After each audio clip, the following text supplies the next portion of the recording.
Good morning. Welcome to the Caregiver Corner with Arkansas Geriatric Education Collaborative. Many of you know us as just AGEC, AGEC. So we are so glad to be here bringing you another Caregiver Corner. Can't believe it's another week. My name is Laura Spradley. I'm the Outreach Coordinator for the Arkansas Geriatric Education Collaborative. And today I thought we would talk about tips for a good sleep. Oh, doesn't that sound great? So I am going to share my screen with you and show you some tips that we've come up with for great sleep. So let's go right at it. First off, we're supposed to evaluate our sleep environment. So we need to look at our bedroom where we're sleeping and where we're going to spend our time for the evening. It should be a peaceful room. Try to unclutter it, all right? I know that's sometimes hard to do. They say that obviously keeping it dark is very important. And that also, I read a lot about no like clocks with neon lights or any kind of other light that might be in the room, electronic light going on. Okay, it does trigger your brain to think that there's some kind of light there or something going on. So make the room cooler rather than warmer. And of course, no noise. And if noise is a problem, try some earplugs. Sometimes people find white noise or a ceiling fan or some kind of fan playing in the room will help block out noise. And earplugs are always a choice, soft earplugs, okay? And again, like I said, the white noise or a fan. And a lot of people like to play peaceful sounds like running water or rain, thunderstorms, if it's comforting to you, obviously. And then they say, don't do any kind of business work in your bedroom. Okay, just keep it for sleeping. All right. And then, of course, we've gone over this before, but no television or electronics in the bedroom. It just makes for better night's rest. All right. Then think back when you were a kid. As Mama used to say, we got to get our bedtime routine. So the number one thing I found out through reading this week was routine and sleep go together. Sleep loves the routine, all right? And a routine is a sequence of actions that we consistently do on a regular basis, okay? And we follow this routine, all right? So as I mentioned, think back as when you were a kid, all right? What was the routine? You had a little snack, you changed your clothes out of your play clothes or daytime clothes, all right? You washed your face, you brushed your teeth, use the restroom, and then you cuddle up with a good book or story time, okay? So kind of think back that routine and try to implement that now in our adult life, okay? Just get a routine going.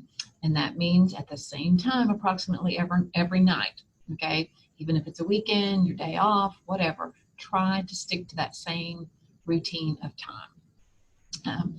Again, no electronics. They say at least 2 hours before bedtime, turn them off. And just start reading, maybe do a puzzle, something that doesn't require electronics or any blue lights going to our brain. Got to settle those pets down as well, okay? Get them situated, okay? And then the final thought is that this routine, once we get into it, really does start telling our mind and our body it's getting close to that sleep time. So your body just gets used to that routine. All right, what's our next tip?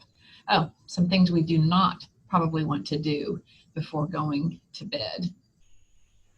Watching the news that can be depressing or sad, or any kind of loud, scary show or loud, scary movie with lots of action and loud noises. Probably don't want to do that right before we're trying to go to bed and calm down. Obviously, do not drink caffeine or excess alcohol or eat a very heavy meal right before bedtime. And then don't have any kind of heavy discussions or arguments before going to sleep.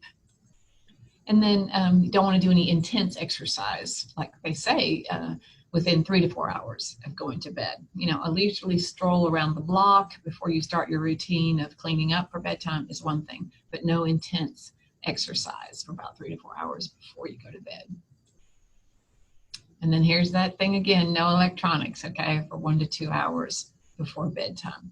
What are some things we may want to do before bedtime? Well, if you can, take a warm bath, warm shower, use your favorite scents, if that's a candle or some other way that you aromatique, but just peaceful scents that make you feel relaxed, okay?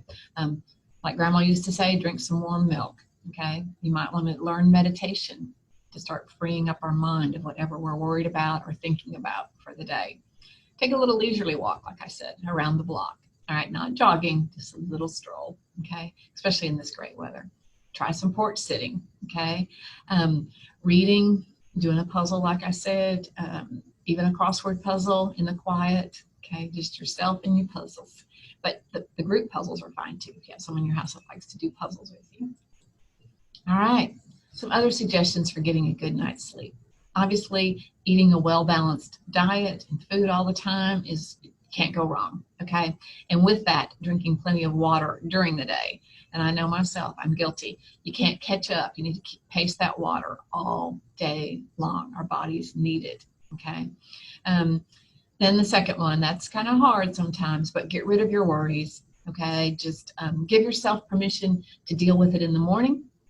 And what I read was a suggestion is to actually write down your plan for dealing with that worry the next day, the next morning. Okay, so give yourself permission to write it down and deal with it before you try to go to sleep.